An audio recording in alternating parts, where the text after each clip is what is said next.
Welcome to Venkateswara academy. Offline ఆన్లైన్లో అగ్రగామి సంస్థ వెంకటేశ్వర అకాడమీ. నేషనల్ ఇన్కమ్ సంబంధించిన బిట్స్ అంటే గ్రూప్ 1 కానీ గ్రూప్ 2 కానీ group 3 SI constable NTPC RRB తదితర పోటీ పరీక్షలు రాబోయే జైలు కానీ డిఎల్ నోటిఫికేషన్ కానీ హాస్టల్ వెల్ఫేర్ కానీ రకరకాల పోటీ పరీక్షల్లో మనకు జాతీయ ఆదాయం నుంచి డిఫరెంట్ టైప్స్ ఆఫ్ బిట్స్ ఉంటాయి. కాబట్టి మనం ఈ జాతీయ ఆదాయం నుంచి ఎలాంటి బిట్స్ మనకు రావడానికి అవకాశం ఉంటుందనే దాన్ని మనం ఒకసారి క్షుణ్ణంగా వివరించినట్లయితే ఈ క్రింది వారిలో ఏది బదిలీ చెల్లింపు అన్నారు. Which one of the following is a transfer payment. ఇక్కడ మనం ఆన్సర్ ఎట్లా చేయాలంటే బదిలీ చెల్లింపు అంటే మనకు తెలియాలి.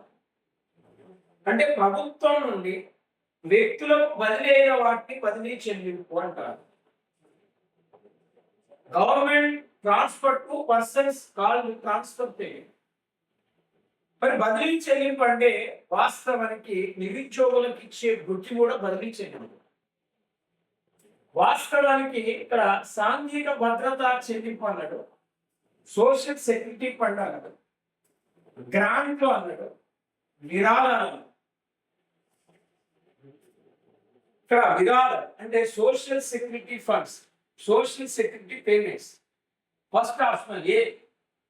బి ఆప్షన్ మనం తీసుకుంటే గ్రాంట్స్ అని. మరి సి ఆప్షన్ తీసుకుంటే డొనేషన్స్ విరాళాలు. డి ఆప్షన్ తీసుకుంటే అన్ఎంప్లాయ్మెంట్ అలయన్స్ అని. అంటే వాస్తవానికి ఇక్కడ మనకు నేరుగా బదిలీ చెల్లింపు అనేది దేని తీసుకోవాలంటే వృద్ధులకు ఇచ్చే పెన్షన్స్ కావచ్చు, కరువు బాధితులకు ఇచ్చే పరిహారం కావచ్చు, ప్లస్ రైతు భరోసా సహాయం కావచ్చు, నిరుద్యోగులకు ఇచ్చే వృత్తి కావచ్చు. అంటే ఇక్కడ మనం నిరుద్యోగ వృత్తి అనే దాన్ని మనం ఆన్సర్ గా తీసుకోవాలి. నిరుద్యోగ వృత్తి అనే దాన్ని మనం ఫైండ్ అవుట్ గా ఆన్సర్ చేయాలి. గ్రాంట్ మనం తీసుకోకూడదు, దీన్ని తీసుకోకూడదు.